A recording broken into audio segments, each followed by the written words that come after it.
Closing in on the end of the first half an hour of our 90-minute SportsMax Zone for this Wednesday. We're back football. The Jamaica Football Federation has moved swiftly to rebut reports that prominent American football coach Carrie Taylor has joined the Reggae Girlz program as a technical consultant. Taylor recently left her post as assistant coach at the United Soccer League side San Diego Loyal, the first woman to hold such a position in the hierarchy of US men's soccer. That was Landon Donovan's team. It was Taylor who announced her attachment to the Reggae Girlz while speaking on the Apple podcast, Our Cup of Tea. Carrie Taylor's, this is what she said in that podcast.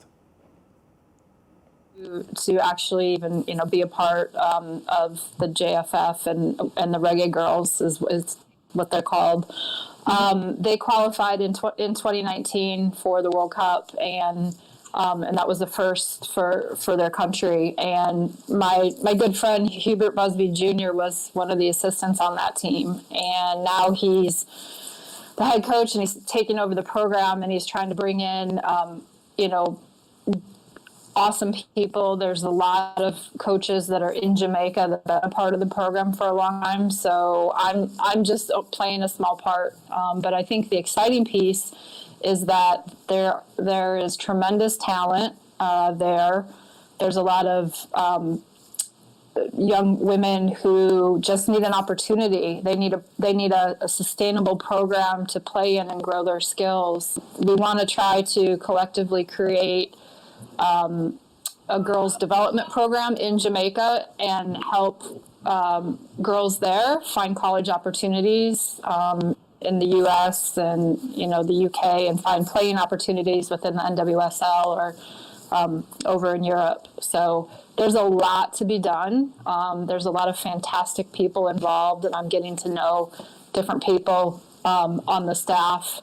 We have coaches in Jamaica, we have some coaches in the U.S., we have coaches in the U.K., we have coaches in Canada. So we're really, trying to tap into all the talent, the talent that's out there. That the goal is to get back to the 2020 World Cup. Mm-hmm.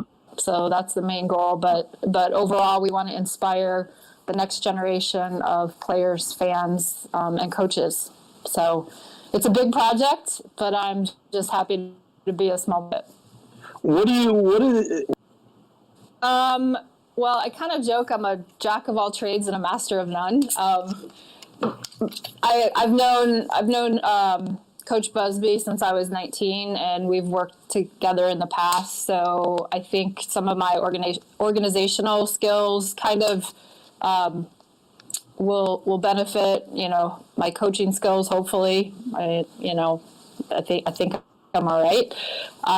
But just to, maybe be a fresh set of eyes as well, because I'm the new person and I really know not that much about the player pool yet and things like that. So I've started to watch video, and hopefully I can give something to the squad and the players, and along the way I can also learn from all the coaches and all the players as well. So again, I'm honored to be a part of it and help grow the game for the team. That's Carrie Taylor there, speaking fairly eloquently about what should be a position she takes up as a consultant with the Jamaica Football Federation as the Reggae Girlz on the Reggae Girlz coaching staff. Now, the General Secretary of the Jamaica Football Federation, Dalton Wint, says he's baffled by this report announcing Carrie Taylor as as part of the coaching staff.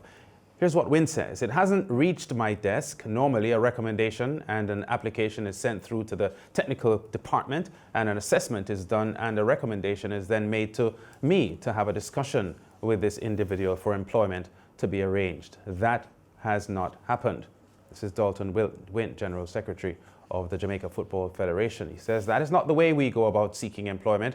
It's a bit unfortunate and untidy, but it's not the first time people say they are part of a program that they weren't actually a part of. So Dalton Wint there, making it clear that as General Secretary of the JFF, as far as he's concerned, that job hasn't been as yet signed off on, which is stunning given how extensively Carrie Taylor represented her position with the Reggae Girlz in that podcast just now, Mariah. It's not the first time I've seen things like this happening, but it certainly begs a lot of questions. She does seem extremely confident. She seems as if, well, she said she has a really good relationship with Coach Busby. It goes back to when she was 19 years of age.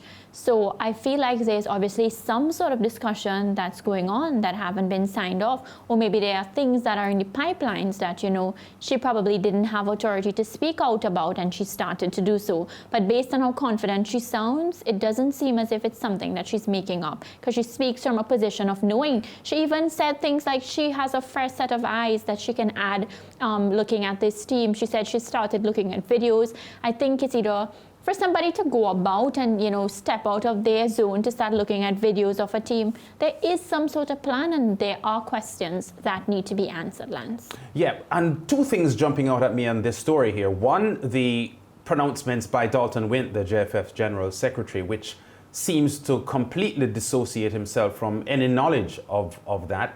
But the JFF president, Michael Ricketts, was quoted on Radio Jamaica, local media here, last week that, well, I don't remember his exact comments, but what he said essentially boiled down to the fact that there are discussions going on and it just hasn't been formalized and it hasn't been signed off on yet.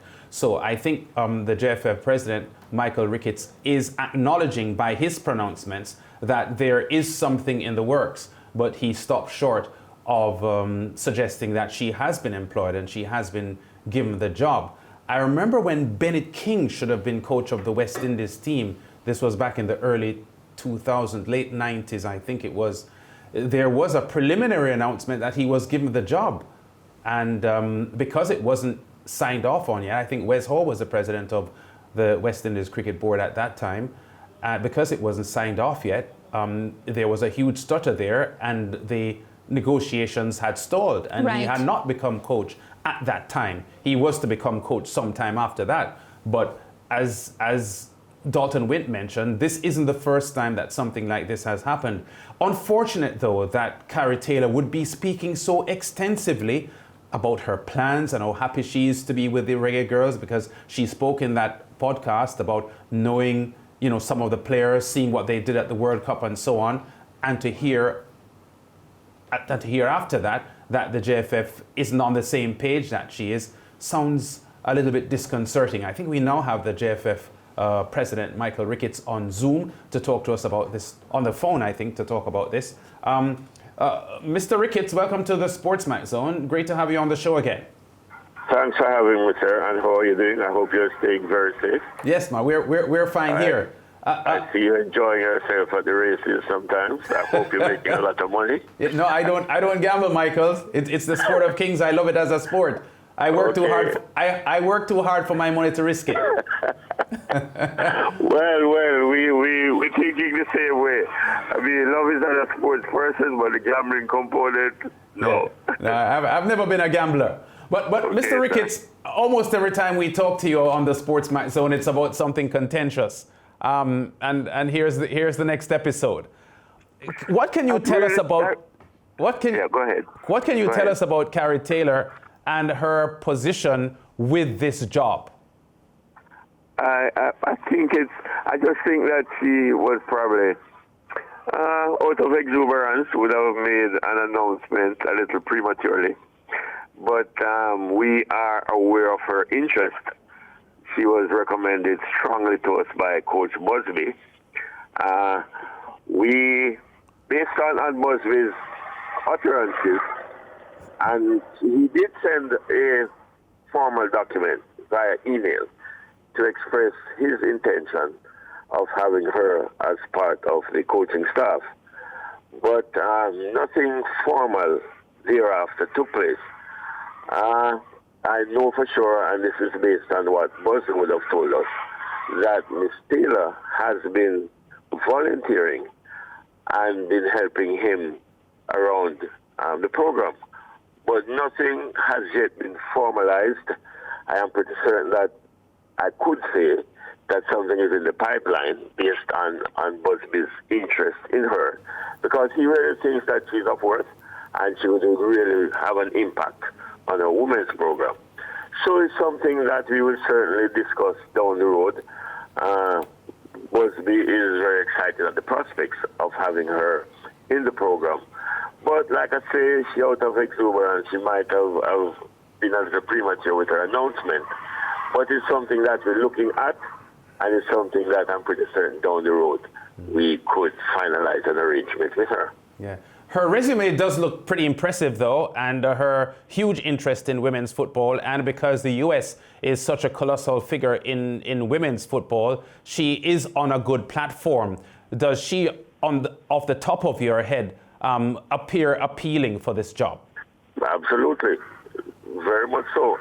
And again, based on, like you said, on her resume, and based on Busby's recommendation, and he would have known her personally, I think that it's just a matter of time that we could have a formal arrangement and have some contractual arrangement with Ms. Taylor, because like you said, her resume is absolutely appealing, and she for sure could have a positive role and make a positive impact on a women's program.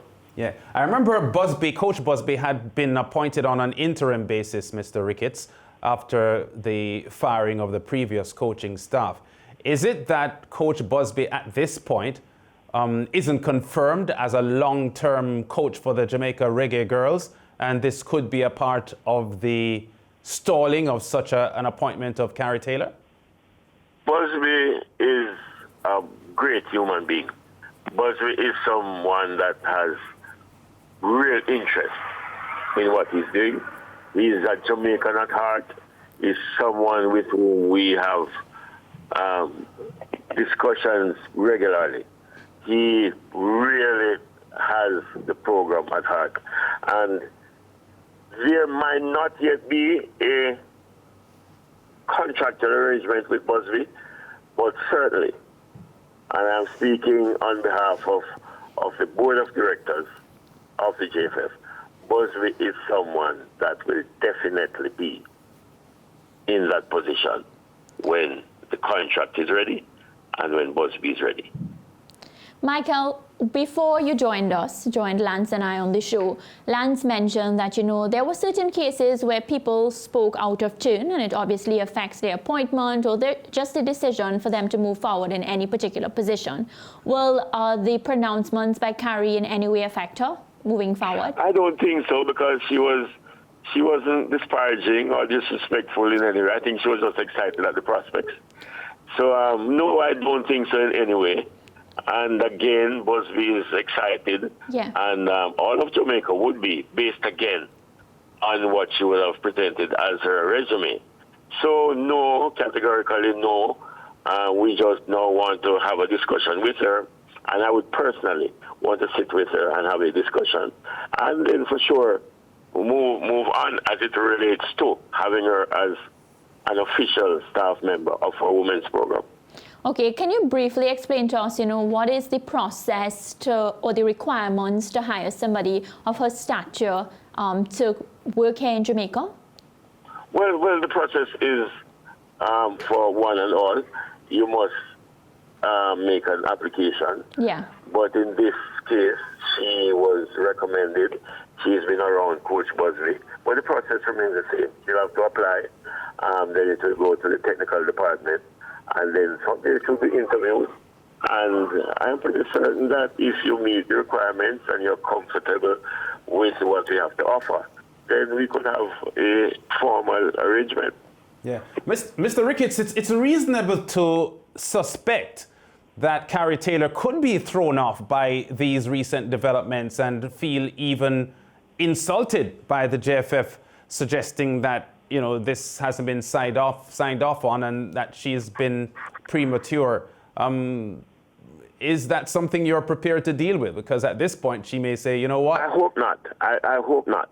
And I hope, on the contrary, it would be something that would have her more enthused and more excited. Because, like I said, we are excited at what could unfold down the road. So I really hope not. I will personally reach out to her. I will personally have a discussion with her. And then we take it from there. Yeah. It's noticeable, though, that Mr. Ricketts, that your narrative sounds a little bit different from your General Secretary, who said in his statement that that is not the way to go about seeking employment. It's a bit unfortunate and untidy, but it's not the first time people say they're a part of a program that they weren't actually a part of the program. Now, if I were in Carrie Taylor's position and I read this coming from the JFF's General Secretary, I'd feel pretty hurt.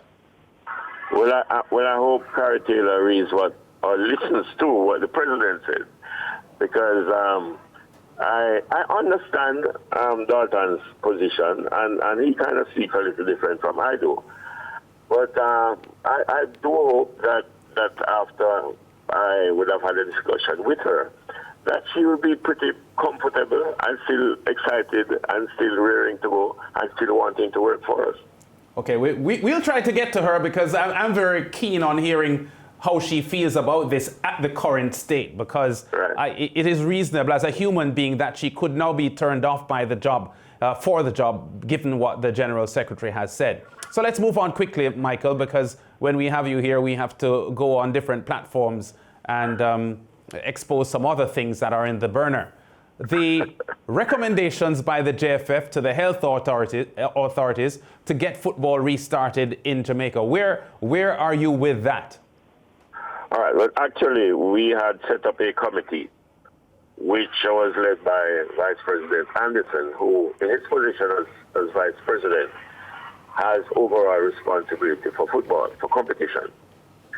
As part of that committee, Gregory Daly, who chairs competitions, and Rudolph Speed, who chairs technical, and two other persons were asked to look at a protocol and make a recommendation so that we can at least have some consultations.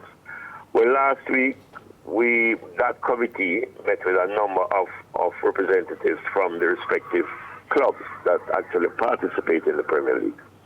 And based on reports from Raymond Anderson, it went very well. The clubs would have had a say in all of this. Where it is now, as you would have asked, we are now waiting on the Ministry of Health. I think our own medical team would have looked at it and seemed pretty comfortable. So it will now be presented to, I think the person is Dr. Dawkins from the Ministry of Health, that will have the final say. Hopefully she will be comfortable with the document, and then we could now make an official announcement thereafter. Yeah, the Intersecondary Schools Association for Sport has already targeted an end of October start to the schoolboy football season. We know the football season, both with the Red Stripe Premier League and schoolboy football, is usually in the first week of September. Do you, in your mind, as a JFF boss, target any particular time period for maybe the start of the Premier League 2020 to 21? I understand what you just said, but as I said, because ISA has already put their plans in place for an end of October start, I'm just wondering at the Red Stripe Premier League level if they have. There is a suggested date in the document, and not just for the Premier League, but for all the parishes, all our member associations. So there are some suggested dates, and if my memory serves me correctly, I think for the Premiership, I think the 18th of October would be the suggested date, and for the parishes, January of next year. But again, we are saying all this is dependent exclusively on what the Ministry of Health has to say. Yes, we understand that. Thank you very much. Before you go, though, can't let you leave without asking you this, because the FIFA Council announced today that they have approved the US $1 million COVID-19 relief plan for all 211 member associations of FIFA. How much are you looking forward to this money, and what will it do? Well, we have actually again set up a committee which again includes the chairman of our finance committee, Dennis Chung, and of course the treasurer, amongst other key stakeholders. There are a number of things that these funds have been earmarked for. Primarily, and I want to say that the league, the Premier League or professional league, will certainly benefit. The parish associations will benefit. We must give some support to their respective parishes, who for sure would have been severely affected by not playing football for a number of months, and certainly would have lost sponsorship in an atmosphere of such great uncertainty.